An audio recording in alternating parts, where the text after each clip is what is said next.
सब गाइज क्षितिज है, welcome to my channel. So guys, as a runner अगर आप अपनी ट्रेनिंग बहुत अच्छे से कर रहे हो, आपकी डाइट बहुत अच्छी है और आप सप्लीमेंट्स टाइम पे ले रहे हो और उसके बावजूद आपको काफ़ी ज़्यादा फटीग हो रहा है, आपको सांस में काफ़ी प्रॉब्लम आ रही है, आपको बोन पेन हो रहा है, आपको डिजीनेस हो रहा है, आपको बहुत वीकनेस फील हो रही है, तो आपको पीरियोडिकली कुछ ब्लड टेस्ट करवाने चाहिए। अब इन ब्लड टेस्ट की रेंज हो सकती है, अगर आप एक सीरियस रनर हो आप 6 मंथ्स में एक बार इन ब्लड टेस्ट को कराएं। अगर आप साल में एक बार कराना चाहते हो, अगर आप इतने एक्सपीरियंस रनर नहीं हो तो आप साल में एक बार तो ज़रूर कराओ। तो ये जो मैं 5 ब्लड टेस्ट आज आप लोगों को बताऊंगा ये मस्ट है अगर आप एक डिस्टेंस एथलीट हो, अगर आप 5-10 किलोमीटर से ज़्यादा रनिंग करते हो और कॉम्पिटिशन्स में पार्टिसिपेट करते हो, ताकि आपको अपने बेसिक ब्लड वर्क प्रोफाइल्स के बारे में पता रहे। सबसे पहले जो हमारा टेस्ट रहेगा वो हमारा ब्रॉड आयरन प्रोफाइल रहेगी। अब ब्रॉड आयरन प्रोफाइल में हम 3 चीज़ें कवर करेंगे जो होगी हेमोग्लोबिन, फेरिटिन और सीरम आयरन। सो हेमोग्लोबिन मेजर करता है आपका ब्लड कितना ऑक्सीजन ले सकता है, और अगर आपका हेमोग्लोबिन लो होगा तो आपको फटीग बहुत ज़्यादा हो जाएगा, आपको ब्रेथलेसनेस फील होने लग जाएगी। और अगर आपका ऑक्सीजन कम होगा आपको ज़्यादा थकान लगेगी, आपकी परफॉर्मेंस भी पुअर होगी और आपको ओवरऑल आपके एरोबिक परफॉर्मेंस में काफ़ी इम्पैक्ट मिलेगा। तो इसकी जो आइडियल रेंज होनी चाहिए वो 13.5 to 17.5 के बीच में होनी चाहिए लोग मेन के लिए, और वुमेन के लिए 12 to 15.5 ग्राम्स पर डेसीलीटर के रेंज में होनी चाहिए। अब दूसरी चीज़ होती है, इसी के अंडर एक और टेस्ट होता है जो होता है फेरिटिन। अब फेरिटिन क्या बताता है? फेरिटिन बताता है हमारी बॉडी में कितना आयरन स्टोर्ड है। सो अगर हमारी बॉडी में कम फेरिटिन होगा तो हमें फटीग बहुत जल्दी आ जाएगा। अगर हमारा हेमोग्लोबिन फिर भी ठीक है उसके बावजूद भी हमको फटीग आ जाएगा अगर हमारी बॉडी में फेरिटिन की वैल्यू कम है। और फेरिटिन एक लॉन्ग टर्म आयरन स्टेटस का बेस्ट बायोमार्कर माना जाता है, तो इसकी वैल्यू जो मिनिमम होनी चाहिए वो 30 नैनोग्राम्स पर मिलीलीटर होनी चाहिए। बट जो रनर्स के लिए है, रनर्स के लिए जनरली प्रिस्क्राइब्ड होता है 50 to 100 के बीच में इसकी रेंज होनी चाहिए।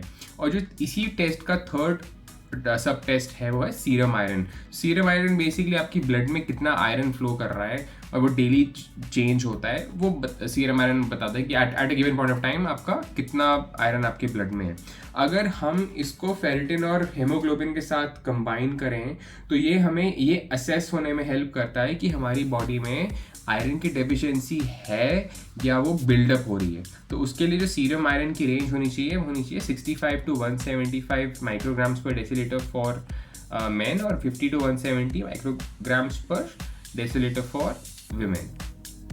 अब जो सेकंड टेस्ट की हम बात करेंगे वो होगा विटामिन डी, और आप लोगों ने काफ़ी बार सुना होगा विटामिन डी कितना इंपॉर्टेंट विटामिन है रनर्स के लिए।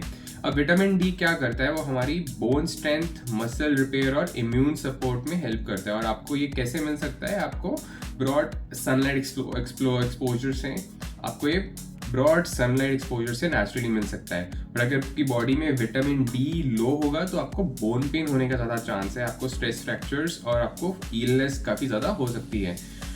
इसकी ऑप्टिमल वैल्यू होनी चाहिए 30 to 50 नैनोग्राम्स पर मिलीलीटर, और अगर आप एक अच्छे एथलीट हो तो हम रेकमेंड करते हैं 40 to 60 नैनोग्राम्स पर मिलीलीटर। इसके बाद जो थर्ड इम्पॉर्टेंट टेस्ट होगा वो होगा विटामिन B12।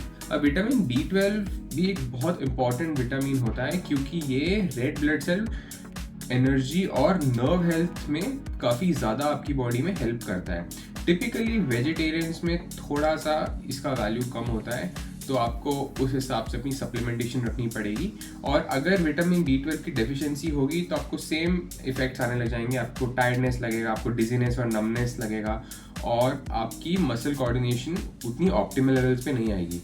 इसकी जो नॉर्मल रेंज होती है वो होनी चाहिए 300 to 900 के बीच में। इसके बाद जो हम फोर्थ टेस्ट की बात करेंगे वो होगा आपका इलेक्ट्रोलाइट सैंपल। अब इलेक्ट्रोलाइट्स पे मैंने एक रिसेंटली भी वीडियो बनाया था, मैं लिंक ऊपर डाल दूंगा, वो वीडियो चेकआउट कर लेना। इलेक्ट्रोलाइट्स जनरली आप स्वेट के टाइम आपके बॉडी में काफ़ी ज़्यादा मिनरल्स लॉस्ट हो जाते हैं, तो हाइड्रेशन करके आप उन मिनरल्स को रिप्लेनिश कर सकते हो। तो ये जो टेस्ट होगा इसमें आपको सोडियम, पोटेशियम, मैग्नीशियम के ऑप्टिमल लेवल्स आपको एक ब्लड टेस्ट रिपोर्ट में दिख जाएंगे। और ये आपके लिए इम्पॉर्टेंट क्यों है, क्योंकि अगर इन इन इलेक्ट्रोलाइट्स का लेवल मेंटेन नहीं होगा तो आपको क्रैम्प्स, फटीग बहुत जल्दी आ जाएगा। और स्पेशली जहाँ पे आप हॉट और ह्यूमिड एनवायरनमेंट में रहते हो वहाँ पे इसका इफ़ेक्ट इवन ज़्यादा रहेगा। तो जो वैल्यूज़ आइडियली होनी चाहिए वो सोडियम के लिए 135 to 145, पोटेशियम के लिए 3.5 to 5 और मैग्नीशियम के लिए 1.7 to 2.3 की रेंज में होना चाहिए। लास्ट टेस्ट रहेगा वो होगा CRP टेस्ट। अब CRP होता है आपका C reactive protein. C reactive protein क्या करता है, आपकी बॉडी में इन्फ्लेमेशन और जितना फिजिकल स्ट्रेस है उसको मेजर करने में हेल्प करता है। वो ये बता देगा कि आप ओवर ट्रेनिंग कर रहे हो या आपकी बॉडी में इलनेस है या कोई क्रॉनिक स्ट्रेन है, तो वो डिटेक्ट करने में हेल्प कर जाएगा। अगर आपका CRP लेवल बहुत ज़्यादा है तो उसका मतलब ये होगा कि आपकी बॉडी काफ़ी ज़्यादा इन्फ्लेम्ड है और आपकी रिकवरी अच्छे से नहीं हो रही है। इसकी जो वैल्यू होनी चाहिए आइडियली वो होनी चाहिए लेस देन 1 मिलीग्राम पर लीटर, और अगर आपकी वैल्यू 3 मिलीग्राम पर लीटर से ज़्यादा है तो वो काफ़ी ज़्यादा रेंज में माना जाएगा। तो ये जो आपके 5 ब्लड टेस्ट मैंने बताए हैं ये बहुत इंपॉर्टेंट है और आप लोगों को डेफिनेटली ये 5 ब्लड टेस्ट 6 मंथ्स में एक बार तो करवाने चाहिए। और अगर आपको वीडियो पसंद आया guys, feel free to comment and share the video, और I will see you guys in the next video. Till then, stay fit and stay healthy.